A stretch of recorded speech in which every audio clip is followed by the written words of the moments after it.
You're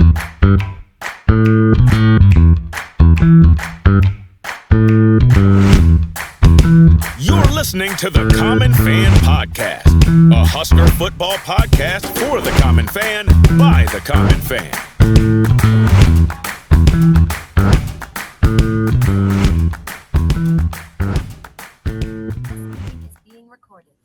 Welcome back to the Common Fan Podcast. I am TJ Burkle, as always, alongside Matty Owens, Sr. and Geoff in Lincoln.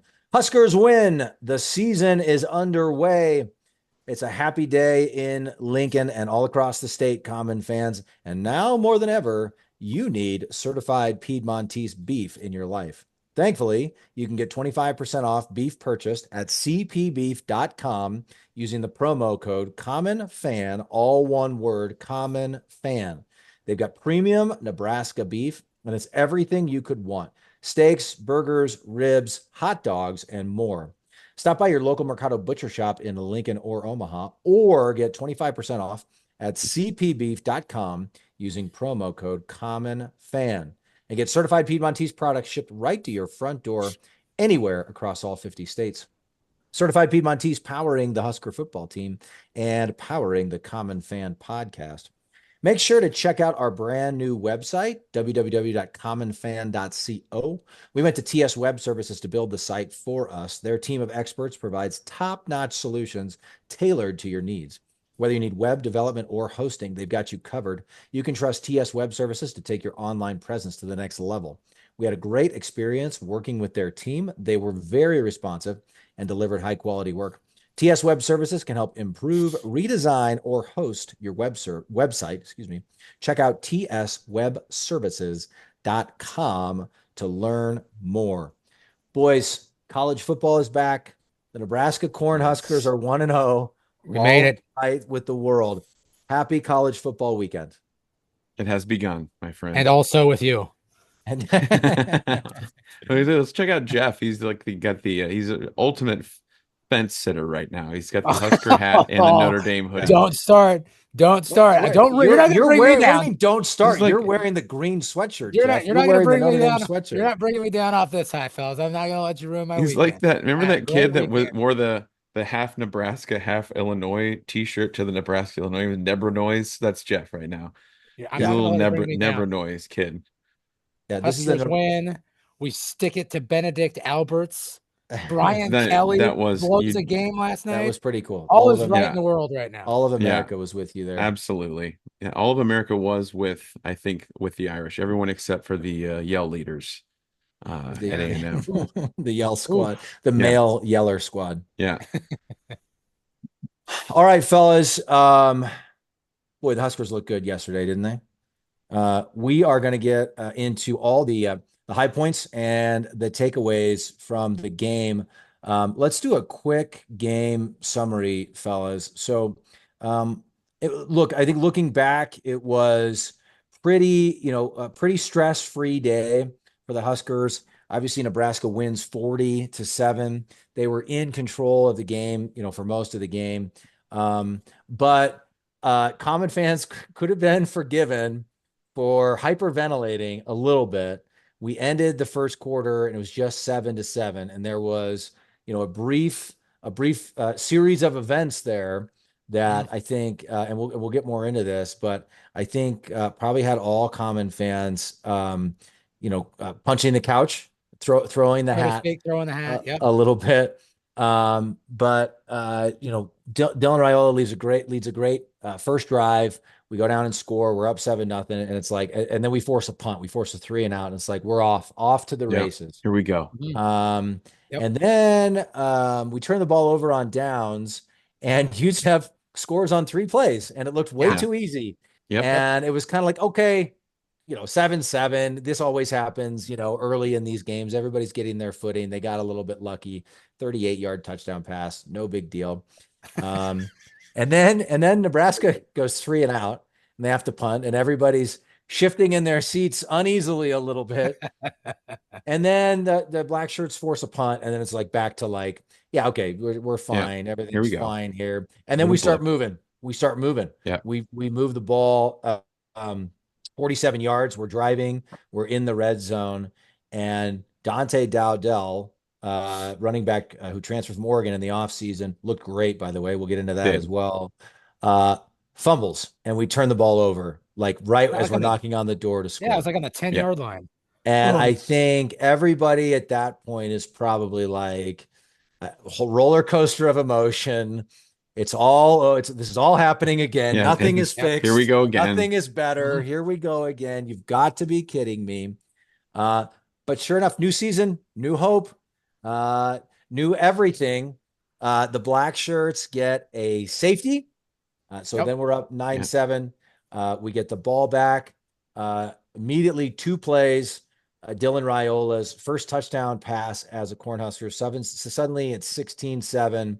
And we can breathe a little bit easier. And as it turns out, there was no need to worry. The Huskers would put up a 23 spot in the second quarter, and we obviously didn't give up any more points. So it was 30-7 at halftime.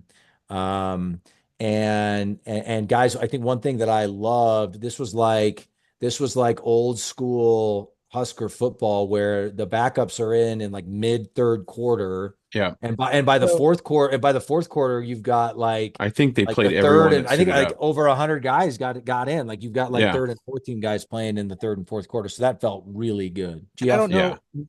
Maybe one of you guys would know. I'm not sure. I said the same thing to Ashley when we were watching. I was like, when was the last time that we voluntarily, sat our starters? How long has it been since we've been in the position to do something like that? It's had to have been a long era, time. right? Well, it's been a long time. And like even the quote, easy games against the lower division opponents or the non-Power 5 opponents in recent years, even the wins have been really uneasy. Mm-hmm. Like all the way back to, I think of South Alabama and Mike Riley, in Riley's tenure, where we barely held on to that McNeese one. State, where Amir saved us. That goes back to Pelini, yeah. But I mean, I feel like Frost and Riley had some losses that were Riley lost to Northern Illinois, Frost lost to Troy. So like these games have not been gimmies at all. But again, even the wins, like we talked about 2019. What were our non-conference games in 2019? The first one we won like 35-21 or something. But it felt like it was like way closer than it should have been. And then we did beat up Northern Illinois. It was just like this uneasy, like never felt, even when we believed we were turning a corner, it never felt like it, even in the wins. And, again, look, no one's declaring 12-0 in 2024 yet, but yesterday felt like we believed it should feel like, right? And if we believe that the hype is real and the turning of the corner is going to happen, it should look like that. Sure.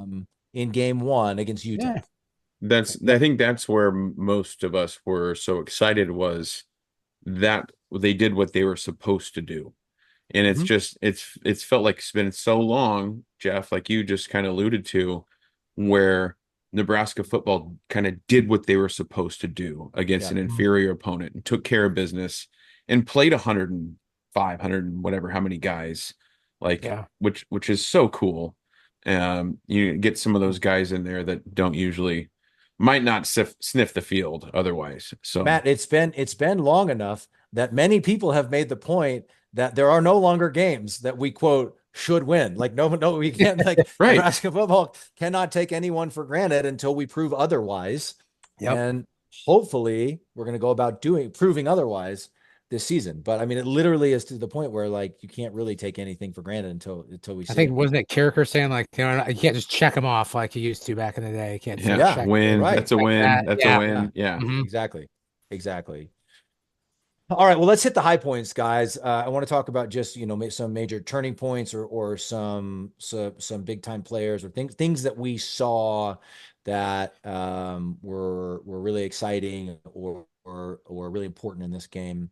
For me, that sequence we just laid out was the most important turning point. And I think, look, even though it is UTEP, guys, I think it's important for this team to where we get the early score. We feel like, okay, we're off to the races. And then we had a little bit of adversity. We have to, we turn the ball over, either we punt or we turn it over on downs. We kind of get stalled on offense a little bit. The other team scores, then we turn it over. Look, I know it's only UTEP, but to get that safety, to then come back and score, to start, shutting it down, shutting them down repeatedly on defense, we kind of bounce back. And I think that's good, even if we haven't done it against Colorado or Illinois or Purdue yet. I think it's good that we see that from this team, and we see that mindset. Again, there'll be much tougher tests, but it's important that they did it, right? Yeah.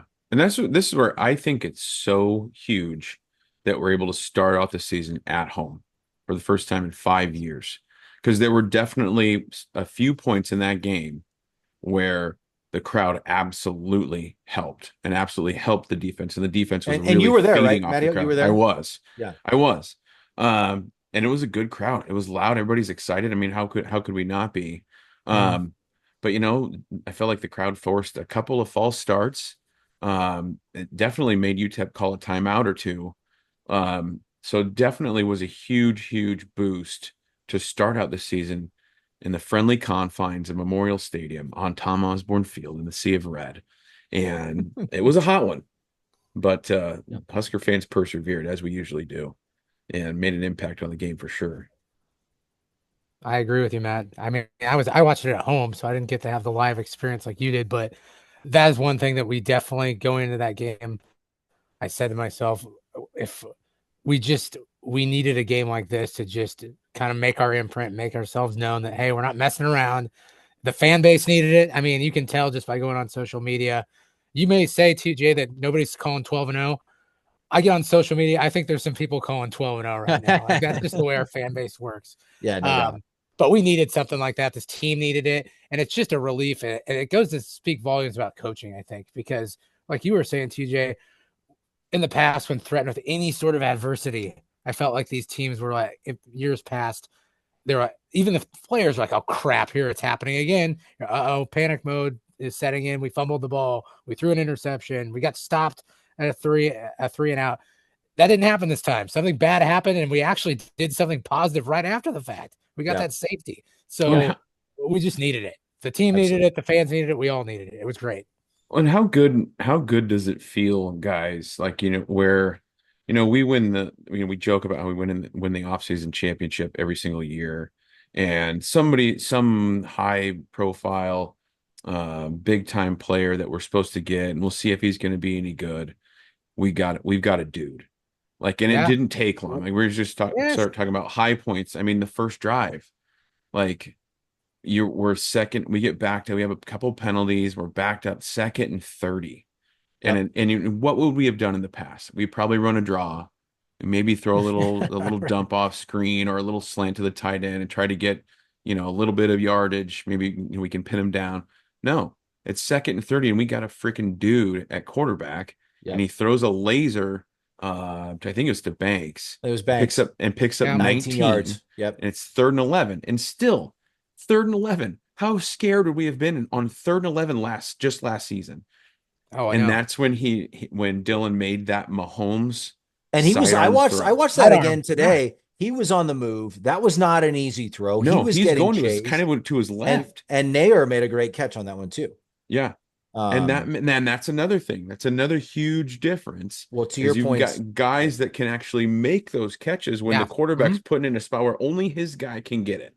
It's fallen incomplete, or my guy's getting it. With all due respect to Billy Kemp and was it Kanawai Noah? Was that and some of these other I feel like we get these transfer wide receivers. And everybody's excited, and they're fine. And again, those guys are Huskers for life. They wore the N on the helmet. They deserve our respect. Don't get me wrong, but it's like they never quite materialize into the dudes we need them to be. And both, it looks like we got 2 of them in Neyor and Banks, right? That's what I was going to say. And or it's one guy. Like, we had Samari Toure, and then go ahead and name me another receiver that we had that was legit. And then it was Trey Palmer. Trey Palmer, yeah, right. Another transfer guy that comes in, but it's like, okay, we've got that one guy we can throw to. That's a threat down the field, intermediate routes, whatever it might be. Like, both of these guys look like tremendous wideouts. Yeah, absolutely. And to your point, Matteo, Um, I wrote about this in my sort of takeaways for the game, but that it was that converting on, when it's 2nd and 30 and then 3rd and 11, which we haven't done very often recently. The other thing that we did that we haven't done very often recently, which featured this new talent that we're talking about, was a 2-minute drill at the end of the first half. Yes. Where we get the ball back, the defense makes a pick, great play by the D. We get the ball back. I think it's like 2:03 or 2:05 left in the half or something. And Raiola gets sacked on the first play of that drive. Then subsequently, though, goes 4 of 6, and with under 10 seconds left, makes an unbelievable throw to the end zone. And bang, I mean, it was probably about the only place that you could put that ball. Not an easy catch, though, for Banks. And he went up and got, I mean, just a beautiful throw, beautiful catch. And again, that one even more so probably than converting on 2nd or 3rd and long. I mean, how many times in the Frost era, either at the end of a half, I'm thinking of, was it 2021 Illinois, end of the half? It was just the end of the first half. And like, we have the ball. So like, worst case, you just don't get any points, right? But we're trying to execute a 2-minute drill and we throw a pick. And I think they went down and got points instead with like under a minute or under 2 minutes left. And then we could never do it at the end of a game. Like, we could never do it at the end of a game. And so just seeing that again, everybody breathe easy. Yeah, it's breathe UTEP. easy. It's UTEP. But like, that's a major high. Both of those things are like differences and major high points. And like, I think that's just like, that stuff. I think we're going to continue to see that play out as the season goes on. Yeah. I want to go back to just a point we were talking about earlier about sort of the defense. They gave up that long score. UTEP was like doing their best. That head coach was doing his best. PJ Fleck Jr. That guy was like, I texted you guys. That dude he's just a lot. He's a lot. He was like jumping all over the sideline. They had a lot of energy, and then they scored. That they clearly wanted to do these funky formations, and they scored fast. And it was kind of like, is this going to be one of those like weird? They're not more talented than us, but we have to. We'll only see this offense once during the year, and if they'll just keep doing this, and they'll hit a few big ones, and they're going to keep it close, and it's going to be really annoying. And so they hit that 38-yard touchdown pass, 3-play drive to get a touchdown. After that, though, to the credit of the defense, just completely stepping up. After that, they went punt, safety, punt, interception, punt, interception, end of game. Yeah. So like Tony White was like, okay, they've had their fun. That's not happening. We're not doing this anymore. Yeah. Yeah. I mean, I thought about it after the game. Like, to me, they had 3 bad plays the whole game, and they were all in a row on one drive, and it led to a touchdown. Other than that, like, there's nothing you can complain about with the defense. No. Black Shirts gave up 205 yards total, only 56 on the ground. So I love seeing that. They were a top rushing defense in the country last year. I love seeing that pick up right back where it left off. 149 through the air. I mean, that's nothing in 2024. That's nothing. Yeah. In today's game. And so that was pretty exciting as well. All right. Any other high points for you guys? I mean, just him, Raiola being able to put the ball, just like you said, TJ, where it belongs. Like, Neyor had that awesome catch for a touchdown that, I mean, we got Patrick Mahomes watching us on television now and tweeting about us. Like, it's just freaking crazy to me. And that was, Neyor should have had 2. He had that one that was right there. That's right. On the first drive. That was right there. Like, and I just, it was awesome. I'm almost speechless about it. It's just badass. Well, I mean, and several people commented on social media about how just like the simple act of hitting a receiver that's open over the middle is so refreshing to see. And I do think, again, there's going to be ups and downs. We're going to play some good teams this year. But I do think as the year goes on, I would like to believe that, like, I feel like I'm still holding my breath whenever he goes back to pass, just because of the experience of recent years and how bad it's been when a Nebraska quarterback has dropped back to pass. Yeah. And so I feel like, again, he's a true freshman. He's going to make mistakes. We're going to face better defenses, but he is supremely talented, guys. Yeah, It really is. Yeah. I mean, I'll be guilty. Like I would say, show me and I'll believe it when I see it type of thing. Well, he showed us like that was something else for sure. Yeah. And we should note Big Ten freshman of the week that came out today. We're recording the day rightfully so. Rightfully so. My 9-year-old Michael was like, Dad, he's probably going to win like 10 of those this year. And I was like, you're right, Michael. You're right. What can I say? Michael Boy knows. He's a smart kid. He's a very smart kid. But you know what was impressive too, and Rule talked about it, and mentioned it as what he thought Dylan's best play of the game was. It was that 3-way check. He checked 3 times, basically audibled 3 times. I heard him that resulted in a 42-yard run, a 42-yard run to Emmett Johnson. And if you watch, he goes up and he does his call, and he moved Emmett to one side, and he looks again. Defenders barely moved, but he saw something. He knew what was going to happen, and he set us up perfectly for that run play. I mean, I was kind of bummed Emmett didn't get in. I know, he was so close. Yeah. But what a great chunk play, and all because you got a smart guy at quarterback. Yeah, that's all that is. So he's not just making the throws. I mean, when you got a guy that can make those, he knows what's going on and can get up to the line and read the defense like that. Man. Be still. Common fans. Sorry.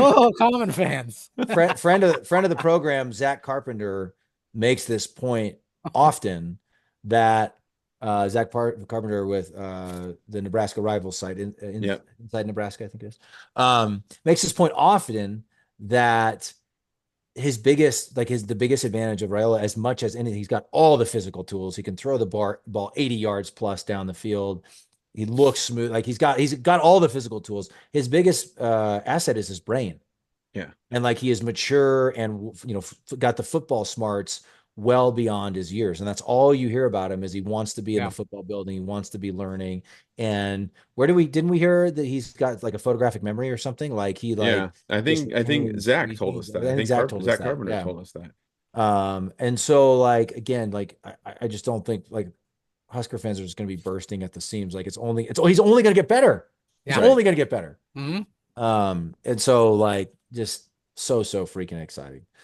All right, let's pivot to what we learned, gentlemen. The first one I had was Dylan Raiola is as good as advertised. Yep. We kind of buried the lead. I don't know why we didn't just start with the Dylan Raiola show in the first place, but anything else to add on that? I mean, we've kind of covered it. I mean, I guess the other thing is, and Adrian Martinez, to his credit, I think had the physical tools as a true freshman as well, and really played really well as a true freshman. But Raiola's on a different level. Yeah. I mean, he is special. I think so.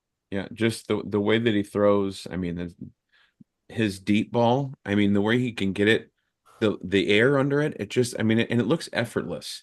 Like that on that first drive, and he had the one that Isaiah Neyor missed that went through his arms. I mean, the way that ball dropped in for him was just beautiful, and it just it almost and he just looks effortless throwing it. I mean, he didn't even cock it back that far. It's just like a flick, and it's going 40 yards. And you said it's just incredible to watch. Puts it right where it needs to be too. Like that's a tight ass window on that throw there into the end zone, and it was right where it was supposed to be. So you're right. It's either you make the catch, you don't make it, but it's not getting intercepted. That's for sure. Right. Well, and he's not a run first quarterback.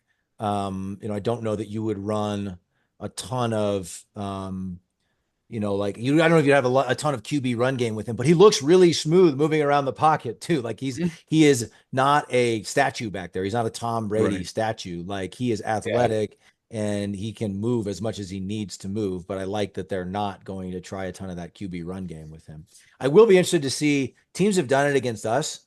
I mean, how many times have we seen where this quarterback hasn't run all year, and then they run like some zone read, and the quarterback ends up running for like 65 yards and gets 4 key first downs or something. So I will be interested to see if we like pull that out of our hat at some point in a critical time this year. Yeah. I just hate to have us like call a designed run for him, and then he that's how he gets hurt or something like that. Okay, I know. Take it easy there, buddy. Don't even speak it. Don't start, man. I freaked out. I freaked out when his helmet came off. You know what? God. So that happened in the closer to the end zone where I sit in North Stadium, and you could tell his footing kind of went out from under him. So the hit looked worse than it was because he was already going backwards, and the guy just kind of flew over him. So it looked like he got annihilated. But the thing that made it look worse, I think, was his helmet popped off. Yeah. But it wasn't as hard of a hit as I think most people thought. Okay. Next thing I had for what we learned, I think it's safe to assume the offense will be much better this year, guys. Just looking at the weapons we've got. But it's what I bring that up because it's what we talked about all last year. The defense was so good. The defense kept us in just about every game. And we said if the offense was even average, how many more games would we win? Would we be winning? And so I guess we're going to get into questions, but that's what that makes me think, right? Of like, okay, if the offense is going to be good enough so that you're up 10 in the fourth quarter instead of tied going into the fourth quarter, how many more, how many more wins can that translate into? Because I feel like if we can keep up the offensive, we're not going to score 40 points every game necessarily. We're going to be playing some good Big Ten defenses, but like, again, give me an average offense if this D is going to be as good as we think it is. And we're already talking 2 to 3 more wins. And that's conservative. Yeah. Oh, I had that on my notes too, is that the defense, we knew they were going to be good and they were as advertised. So it's good to know that we didn't lose a step or anything like that. If anything, we're better than we were last year. So that's reflected on the scoreboard. Like, just look what happens when, like you said, an average offense, above average offense, and a defense together, we're blowing the doors off of teams first game of the season, which is freaking awesome. Doing what we're supposed to do. Yep. Yeah, absolutely. But what else did you guys have? For me, it was and this kind of started last year. We saw that Tony White likes to play a bunch of guys on defense. Yes. And this game, I think the way that the game flowed with UTEP trying to go really, really fast didn't lead to a lot of tackles or a lot of stats on defense, but there's a lot of guys that I thought, like, gosh, he played pretty well. Malcolm Hartzog, other than the touchdown where he got beat, I mean, he had a couple of big tackles. He had an interception. He tied for the team leading tackles with Mekhi Bayer, who also was all over the field. And then you got like Vincent Shavers, 3 tackles, third on the team, 3 tackles, 2 solo. Threw me off because he's wearing number 10. There's no number 10 on the online roster. And then I figured out after a while, I was like, oh, it's Shavers. But there's a lot of young guys getting tons of playing time. To that point, I love how much Tony White rotates guys in and how much that he's not afraid to play these young guys. And we saw it last year with Cam Lenart and Prince Will Umanmielen, who made an impact last year. They were freshman All-Americans last year. Yeah. And so obviously, 1, good job bringing in dudes who can play right away.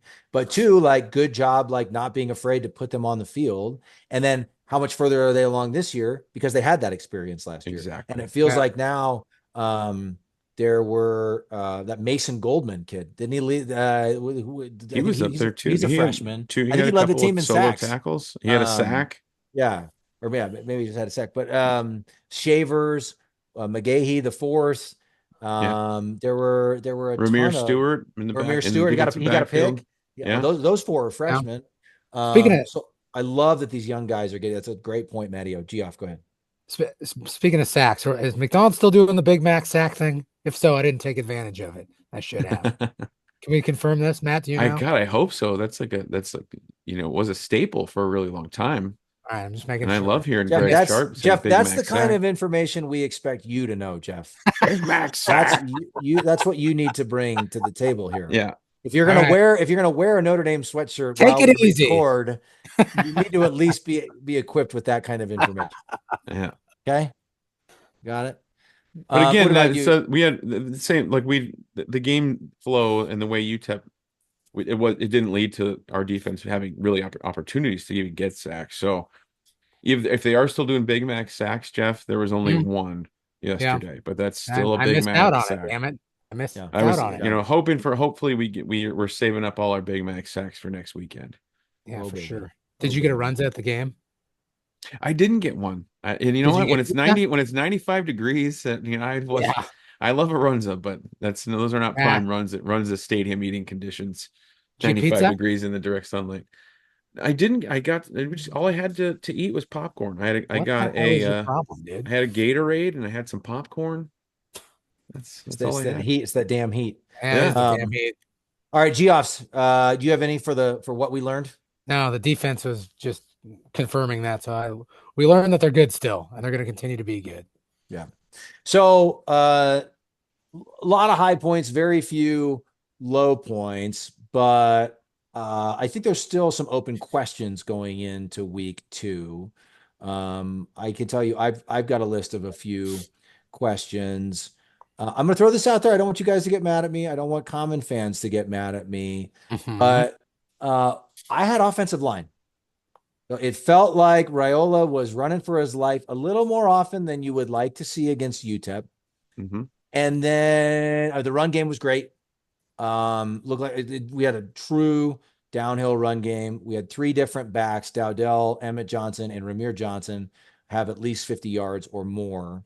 Mhm. Totaled over 200 yards rushing. All good. Those are all good numbers. That's good. And we need, like, clearly Rule wants to be a physical run first team. He's building this team in a proud tradition that all common fans can get behind. I just don't think we have enough information to know for sure if they can do Yeah. that against big. I want to believe they can knock Colorado in the chin strap this week. I want to Yeah. believe like that Colorado defense didn't look great against NDSU. Um, when we get to Rutgers, really physical team, we get Hmm. to, I mean, I won't even bring up the big dogs. I won't bring up Ohio State and USC, but like when we get to some of the, Bielema always has tough defenses, tough fit, physical teams. Um, I want to believe we've taken the next step. I just don't think we know yet. Yeah. And that's fair. I thought they did a pretty good job. There was a couple times where I thought Raiola had plenty of time to throw. Um, and you're right. There were a couple times where he's kind of running around because somebody's bearing down on him. But for the most part, I think it looks like a tough, really good offensive line, and I just hope that he can keep Luke Skywalker on his feet. Yeah. That is concerning, but it's better than it was. You know what I mean? Yeah, So we'll just have Yeah. to wait and see. It is better than what it was, though. Yeah. What else did you guys have for questions? I just want to know, and this is looking ahead to next week, and TJ, you kind of brought it up with an inferior opponent. How are we going to deal with our defense is going to be able to handle some of these NFL caliber stars that we're going to run into next week? Like we push around a team like UTEP, that's great, but I'm I would be an idiot not to be at least a little bit nervous about having to deal with Sanders and Travis Hunter, and people that are probably going to be first round draft picks eventually. So I'm still a little bit nervous about that. Our defense is Yeah. good, but that is something that makes me a little bit uneasy and nervous for next Well, week. and I'll add one of mine to that because it's a similar point, so we can talk about it all together. But the next one on my list was just questions about the D getting to the quarterback, and like I think especially with Colorado with Shadur, I don't think they're going to be able to run the ball very well. But he's really mobile. He can make all the throws. He's got Travis Hunter to throw to, and so and like Horn, Jimmy Horn Jr. is pretty yeah, Yeah, good too. Horn's yeah. playing And darn good. so like, can we get to the quarterback? It's 3rd and 6, 3rd and 8. We know like, if we get pressure, great. Can we get him on the ground? Yeah, Yeah, And can we get off the field on 3rd down? That was one. If you could nitpick something from last year's defense, getting off the field on 3rd down, all these things to your point, Jeff. We've talked about this before. What makes me nervous about Colorado, I continue to believe they are not a bowl team in 2024, just like they were not a bowl team in 2023.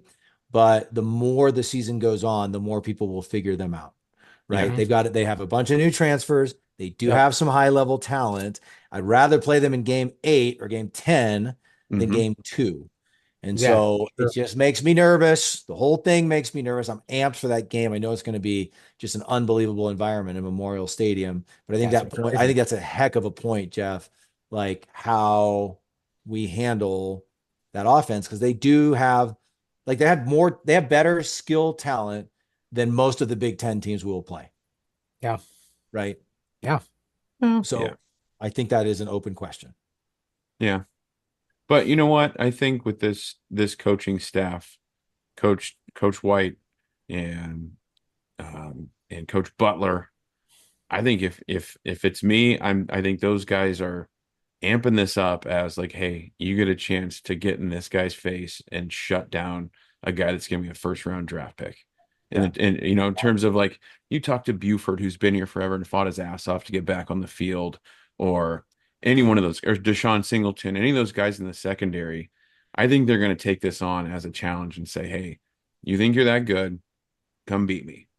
Yeah. And I hope that's what we do. I hope we play that guy physical and just keep smash every time you get a chance, just smash him. You gotta Like pressure I don't him, know if that's for sure. you play him up tight or what, because he's a burner. So I don't know if you want to try to take the risk of getting beat deep, but I think you got to get in a guy's grill, a guy like that. Yeah. You don't Yeah, you don't want to give him space. no, This is So- where being able to run the ball is going to be so important too. When we have the ball on offense, we need to hold the ball on offense. Yeah. We need to be able to convert on third down. We need to be able to stay on the field and take big chunks of time off the clock. And then we will make stops on D. We're going to make stops, but it's just a matter of like how many big plays do they hit, right? And We need to get some what I would sacks love to and see is some we takeaways. hold the ball for 8 minutes. They go 3 and out. We hold the ball for 8 more minutes. You know what I'm saying? Yeah. We need to Iowa them a little bit, only with a better offense that actually gets into the end zone. Yeah. And so, but that's a really good point, Geoff. That's Jeff. Thanks, Finally. guys. For I once. was gonna finally. say something else. I was gonna say something else on top of that, but I lost it. But I just think like with Colorado, where this isn't really a Colorado preview episode, but I think we could win by 10 or 14 points. I think it's also possible that it's a tie game Really with 3 minutes close. left. Yeah. Yeah. I know what I was gonna say. I think it was like middle of the third quarter last year, and it was still like 13-7. Yeah. Like after all that went wrong, and we just kept We were still in turning it. the ball over and handing the ball over to them, and eventually, like we gave it to them enough times on the wrong side of the field where they were able to get in and score some points. So if we can take care of the ball, and even if we don't get points, punt instead of fumble or throw interceptions, and they have to make them go the length of the field, like we will get stops, right? Like I believe in Tony White and this defense, this veteran defense enough that we will get stops. And I really want to see Ty Robinson and Nash Hutmaker and Jamari Butler and all of our dudes have their way with Colorado's offensive line. If they can be disruptive, I think that'll help things a lot. So like it was, people forget that like the offense was so bad last year. And then you couple the turnovers on top of it, we just killed ourselves. So I think if we can avoid that, and the offense, again, could just be average and not turn the ball over, I really like our chances. Yeah. I do I mean, too. we had one, wasn't that the game where Sims sent one of the receivers in motion? The snapped ball hit the Hit receiver. Man. Yes. Like there was so many It was just dumb plays it was in just a that. disaster, right? Calamity. Yeah. And then it didn't help being in Boulder, right? When that stuff No. happens and then the home crowd feasts on it.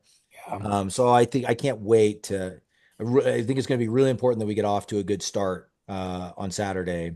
And then we just gotta do our thing. It's gonna be electric, boys. It is. All right. What else for questions, guys? What other questions you have going into week 2? Questions going into week 2. I've got one more. If you I get that for me, I believe the kicking game is still an open question. So That's true. That's where I would go to. Tristan Alvano was 5 for 5 on extra points. Excellent. He hit a 20-yard field goal from it wasn't straight up. It was on one of the hashes, but that's basically an extra point. I just don't think we know enough yet. I don't think we have enough information yet. Yeah. Big fan of Alvano, in-state kid, his senior year of high school. It was, he turned heads when he hit whatever it was, 5 field goals from 40 plus yards out or whatever it was. We know he's got it in him. A little more inconsistent than you would like to see last year. They have this other kid. His name is escaping me, but he transferred from like an Iowa Western type school.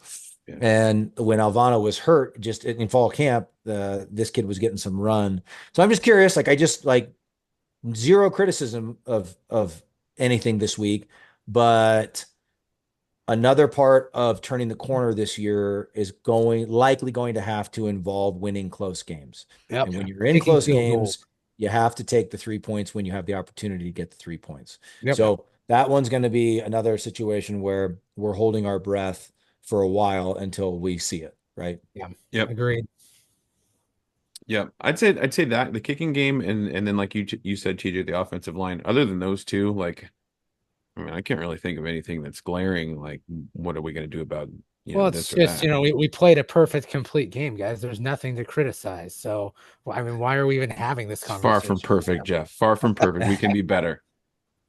We should Now have you're probably scored 3 more touchdowns on UTEP, Jeff. Well, let's be clear on that Bush, point, Matt. I think we would have, could have, would have, should. I think we would have, if we just kept the starters in, even through Oh like yeah, we would have. Yeah. And so I'm not overly worried on that. But sorry, go ahead.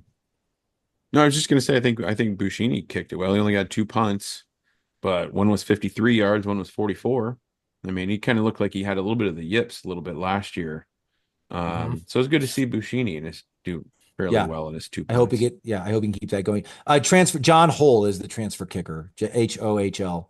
Johnny Hole? Johnny Hole. So well, I wanted to make sure to acknowledge him since I couldn't remember his name. One other thing, actually, guys, I don't think it's huge cause for concern because they're both true sophomores, and I think they both have bright futures. But with the addition of Banks and Neyor, we didn't see any of Jalen Lloyd or Malachi Coleman, who Lloyd ran a couple deep routes, but I don't. Well, I'm sorry, neither of them caught a ball. Yeah. Yeah. I don't know if Coleman even played. Did he? I don't think he did. Oh, didn't? Is he injured? I didn't. He might be No, injured. I don't think I saw him at all. Rule I don't talked. think I even saw him. He didn't suit up or anything. Rule mentioned it. I think I saw Mitch Sherman and Evan Bland tweeted about it that he's healthy. He's fine. I can't remember.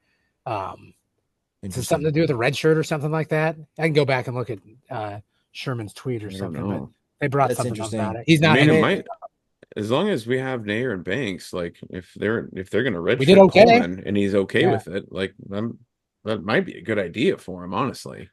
Yeah, I mean they're both super fast. You cheer hard for them because they're both, Coleman's from Lincoln and Lloyd's from Omaha. 100%. And you want to see them, and they did more than flash last year. Like they played well, they contributed last year. Right. I think we'll for sure see that from Lloyd this year. Yeah, I wouldn't be too worried about Lloyd. I think he's gonna take the top off the defense a few times this year, like he did last year. Yeah, for sure. And I think it was after I was on at one of the wide receiver spots on the depth chart. It went Banks, then Lloyd, and then Coleman. So that was kind of interesting that they were all listed at the same spot. But again, we brought in more talent. That is what it is. They're both young guys. Like normally we wouldn't be saying like true sophomore didn't play that. They have some growing to do and some learning to do. So I don't think it's a major. Evan did tweet that he said that Malachi Coleman is healthy. Coach Matt Rule says could redshirt him this year, which is a testament to the receiver depth and Coleman's future potential. Like you said, Matty, if he's cool with that, and another year of development while we've got Banks and Neyor, then there's not a lot of downside. Come in and he would be in this. I would think be in the starting rotation next year if he redshirt this year, and because Banks and Neyor are only 1 year guys, aren't they? At least I think so. Neyor might be younger. Banks is definitely a senior. Neyor might be younger. Are you looking that up right now, Matty? I am. Good. Bless you, Jeff. All right. Real quick. I think that's all. Unless you guys have any other questions. Any other items to discuss before we get to corn cobs? Banks is a senior. That's what I said. I'm looking. And are you done? Are you done bragging on? They're both seniors. They're both seniors. Okay. I assume with this COVID year, who the hell knows what that even means? You never know. Like I feel like guys. Are we done with that yet? Are we done with the damn COVID year? 6, 7, 8 years. There's a guy playing. I can't remember where he saw him playing. The guy's playing his ninth year of college football. It doesn't seem to matter, because the COVID was 1 year. So why he got the what are we doing here? The 3 or 4 extra years on top of the extra COVID year. I'm not sure. You have 2 robotic knees. Please retire from football. Like 5 medical red shirts and your grandchildren are begging you. to retire. You have a mortgage to pay. The younger guys in the locker room cannot stand the smell of the Old Spice. It's brute. It's not Old Spice. It's brute. Brute. All right. Well, that brings us to our time honored common fan tradition of awarding corn cobs to the best players of the game. Basically, like for those of you who are new, and we have a lot of new listeners, and we appreciate and love all of you. We do corn cobs at the end of each game recap episode. It's our version of game balls, basically. Like game ball, like a helmet sticker. Yeah, helmet sticker, game ball. It's corn cob on the Common Fan podcast. We talked in advance, Common Fans. We try not to compare notes too much in advance of these episodes. We did talk in advance, and in keeping with the spirit of the day and of the weekend, we are going to award a unanimous corn cob. This was just so we could each pick somebody different because we were all going to pick the same guy. Unanimous corn cob to Dylan Raiola, aka Luke Skywalker, aka the savior of the program, aka all world, aka Big Ten Freshman of the Week, Dylan Raiola. Yeah. Fantastic game, Dylan. The future is bright for this guy. The sky's the limit. So unanimous corn cob goes to Mr. Raiola. And congratulations on making your long-awaited Husker debut. We can't see what else you have in store. Anything? Congrats, Dylan. We can't wait to have you on the podcast. Son. That's right. You're welcome on the podcast anytime. Open invitation. I'm gonna go with I love me some defensive linemen. Again, not a lot of big stats from the defense, but my guy, the old man Ty Robb, 2 tackles for loss, and I think they gave him credit for the safety on the tackle on the safety. He looked like just a man possessed out there and just a beast. And I was glad that I watched the game back, and the broadcast team gave him a little love. I think Brock Heward even called him a humanoid or something. And it was like in a really good context. Like he doesn't look like he's like human or something. I don't know. But I'm going with Ty Robb. I love those D linemen, and I'm sure I'll give one to Nash eventually this year. But Ty Robb gets my corn cob. Love it. Geoff. Nice. There were so many to choose from. I mean, you could give, the running backs. I mean, everybody contributed in their own special way, so it's tough. But you know me, I'm the Hollywood flashy type. I like big plays, sexy plays. You are Mr. Hollywood. I am. Right? So I had to give it to Neyor there. I had to, just with that awesome play. You had Mr. Hollywood himself retweeting us. I mean, that's freaking awesome. Again, he almost had a second one before that, and he made up for it by making that big catch. So Neyor is my guy. I went with that one. So you were fine with the drop in the end zone, Geoff? I was fine with it after the fact. Okay, just take it easy. He made up for it. Just kidding. Right? You had a great game. He did a great game. Great. Just kidding. I think Isaiah would appreciate the joke. He knows I'm joking. Yeah. Definitely knows I'm. Okay, and I have a funny story about my experience watching this game, which I will get to in just a minute. My corn cup. So you guys know I've said it on the podcast multiple times. I have put my stake in the ground in writing. I am very high on Emmett Johnson. I believe Emmett Johnson could be an every down Big Ten back. He had a great game. He led the team in rushing. I believe it's possible that one could make the argument that Dante Dowdell looked better than Emmett Johnson. Yeah. It looked like our best back. He looks like a Big Ten bulldozer. He looks like he's got the speed to go with it, though. Like Johnson's a little smaller. Johnson's a great back. But Dowdell seems to have all of the tools. He had 8 carries for 55 yards, scored a touchdown.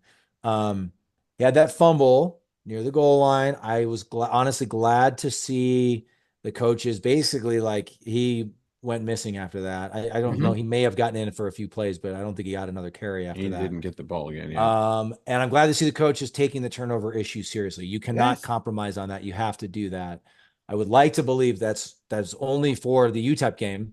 Yeah, give him one free pass because he's the kind of guy that could just run over some teeny weeny Colorado defenders. So Dowdell gets my corn cob. I'm really excited to see what he can do.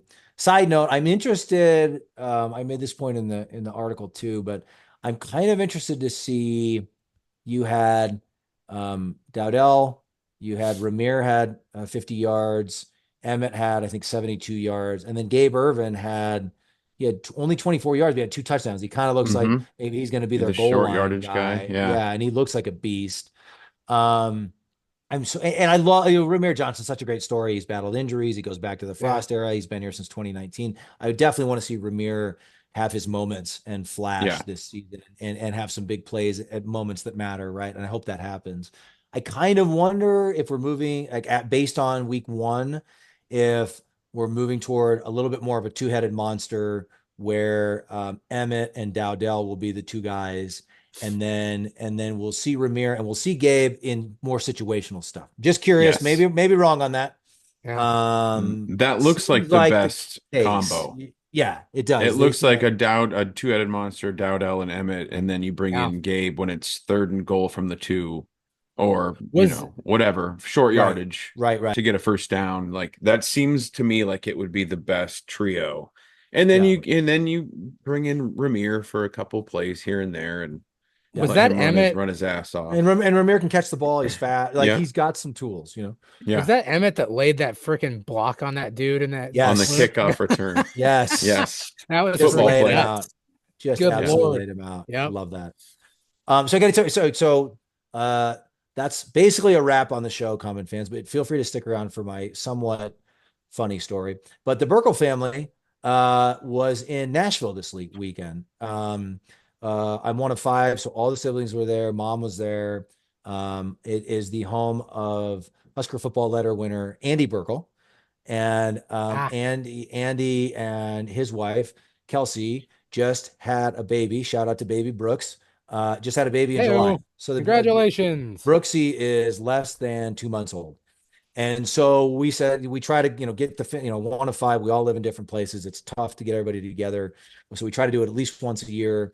And so we said, this year we'll come toward you, Andy, because you're going to have a little baby and, you don't need to be traveling. So anyway, we stayed at this massive place called the Gaylord Opryland, which is a Marriott property in Nashville. And it's huge. A lot of conventions take place there. And it's got I have to imagine it's got one of the biggest water parks in the entire country. I mean, slides, indoor, outdoor, lazy river, multiple big slides, wave pool outdoors, huge screen, constantly playing music videos, which is, I guess, like a tip of the hat to Nashville. Anyway, so it was pretty cool, great for the kids. I mean, because we all have kids of different ages. It was great for the kids. We realized we weren't going to be doing a lot of adulting in Nashville, and it was a great spot for the kids, right? And it was like almost 3,000 rooms, and the guy told us it's like the biggest non-casino hotel, I think, in the country. Something it's just this massive property. That cabana was lovely. So we got this cabana on Saturday. We all chipped in, got a cabana at the water park. A couple of couches, a couple of seats and couches, fridge, nice big TV for college football watching. And we're sitting there watching the Huskers on Fox. And it was like, this is perfect. Like the kids are kind of entertaining each other. My boys were watching the game, but even Charlotte, the 2-year-old, was just going to the baby pool. She was fine. Like it was just great. Having a few beers, watching college football's back. We're watching the Huskers. And I want to say it was like midway through the second quarter, the Penn State West Virginia game came out of weather delay, and they booted the Nebraska game from Fox and switched it to Fox Sports 2. And you don't get that channel there, do you? And the hotel had Fox Sports 1, but it didn't have Fox Sports 2. Panic mode. And we were like, you have got to be kidding me. I mean, it felt almost like when the Akron game got, like, I was like, this can't be real. This can't be happening. So my brother Andy, God bless him, like pulled out the iPad and got the game going on the iPad, but that's not the same. Like we're all crowded around the iPad trying to watch the game. So like Michael Boy was like, this is stupid. Can we go do a slide? So I took him to go do a slide. I missed, I think the 3rd touchdown, maybe. Like I missed, we had to wait in line. It wasn't much of a line. We did one slide and then we went back and watched the rest. And then by the time our game was out of halftime, shortly after halftime, they moved it back to the Penn State game They ended. moved it back. Got it. But So you didn't dear see the Lord. touchdown. So you did not see the touchdown right before half either to Banks? no, saw that. Oh, you saw that. Okay. On the little iPad, annoyingly, but was Yeah. watching live when that Well, at happened. least you saw that one. So Yeah. I missed the long Emmett Johnson I think it run, was, Yeah. and and then the Gabe Ervin, I think, touchdown. punched it in. Yeah, exactly, Yep. Yeah. Missed that one. Damn. Oh But it wow. was That isn't that the word? so Like your heart frustrating. just drops, and then Yes. you're like, okay, and you go into like IT guy mode, like how are we gonna Yeah. get this game Oh, on dude, we were here? calling No the front way. desk. We were calling the front desk. Is there a way to get Fox Sports 2? Like we were asking the ladies at the pool, the staff at the pool to help us, like all this stuff. Wow. It was just so. It was also like, I'm sorry, we knew the weather was coming when the Akron game got canceled, and we couldn't move it up. My understanding, maybe they didn't try that hard, but my understanding was TV schedule. Like, I'm sorry, Penn State, West Virginia, you had your weather delay, but you don't get to come back. You don't get to come back on No. Fox. No, there are people that want to watch this No. game now. Yeah. You're Now done. we're on a new game. We're on a new game. Move And them to everybody, FS2. all the fans had Yeah. left that game. Nobody cares. And No. then, but they kept it on. So we kept the big TV on that game we wanted it on the minute they turned back to the Nebraska game. They kept it on. Like, they interviewed James Franklin. They went to commercial. They came back to commercial and showed the Penn State players swaying back and forth. Go back to the singing with Nebraska the game. crowd. It was like, Insulting. okay, we got the idea. It was like Penn State won comfortably. Let's go back to the game that's still in progress. It was so annoying. God, I'm sorry you had to Yeah. go through that. Woo. I'm sorry that you had to go through that at your Thank you, Jeff. fancy hotel and cabana. And it must have been terrible for you, TJ. I'm so sorry. Do you have something to say, Jeff? No. It's easy for Yes. you to say, Jeff. I- first- You're always having your sushi and your martinis, Jeff, and you're giving our guy a hard time about a cabana. Come on. your cigarette holder. No, Jeff, it was a once a year family vacation. We all chipped in for the cabana. Okay. All right. And look, admittedly, first world problems, but I want to embrace college football. I want to enjoy it without having to apologize. So if you're going to take us down to negative town, No, I'm not doing going to that. follow I'm you just there, saying, Jeff. I'm not going to follow you there. It's a All right, so you solo go ahead ticket, and- Jeff. You take your sushi and your martinis down there alone. Okay, pal? Yeah. Not today, devil. All right. Any final thoughts, boys? Just really, really, really excited for next week, baby. Yeah. Colorado, national TV, NBC, under the lights. It'll be dark enough by the time the fourth quarter starts. They'll probably do something really cool with the red lights and the fire and the That's very music. exciting. And I can't wait. I just can't wait. The place It's is gonna going be to be crazy. electric. That's going to Yeah, be so no. awesome, boys. I can't wait. Hopefully the Huskers can get the job done. Speaking of getting the job done, Nebraska wins 40-7 against UTEP. We start the season 1-0 for the first time in 5 years.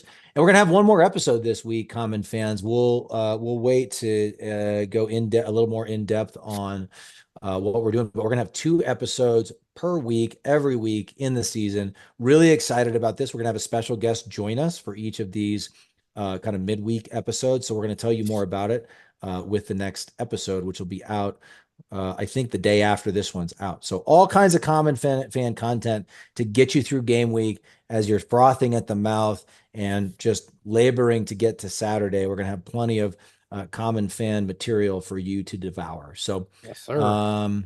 stick with us, Common fans. The season has just begun. Check out www.commonfan.co. Subscribe to the newsletter. Subscribe on YouTube. You can also find any new episode announcement and some written articles as well on the Common Fan website, as well as now posted on si.com, which is really exciting too. So lots happening here at the Common Fan Podcast. We love doing this with you guys. We love sharing our fandom with you. And God, just one more time, guys, just welcome back college football. Yes. It's back. Missed you, baby. Indeed. Best time of year. We Missed you, girl. friend. We missed you. If you want to put it that way, that's fine. Anyway, great win for the Huskers. Can't wait to see what's in store for this team in 2024. If you're listening to this episode on Tuesday, September, what is it? 3rd, the day that it's out, there'll be another episode out tomorrow. So just keep it right on rolling with the Common fans. In the meantime, as always, GBR for life.